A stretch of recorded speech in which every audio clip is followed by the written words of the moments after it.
Dans ce chapitre, on va s'intéresser au triangle rectangle et au cercle circonscrit à un triangle rectangle. Donc dans cette première vidéo, plus particulièrement, nous allons faire des rappels de cinquième sur ce que sont les médiatrices et le cercle circonscrit. Commençons par la médiatrice.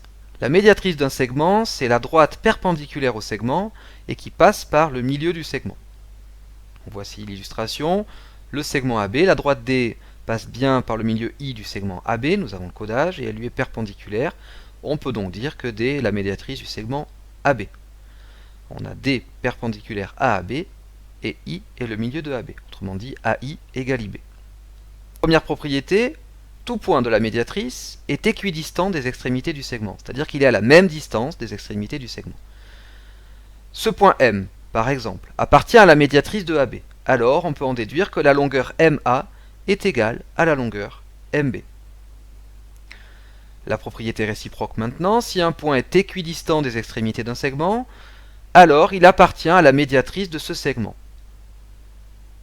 Ici, on sait que MA égale MB, alors M appartient à la médiatrice du segment AB. Et c'est cette propriété numéro 2 qui va nous permettre de donner une justification à la construction de la médiatrice d'un segment au compas.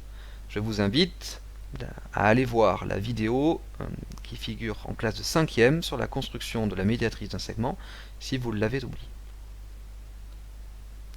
La propriété 2 est donc la réciproque de la propriété 1.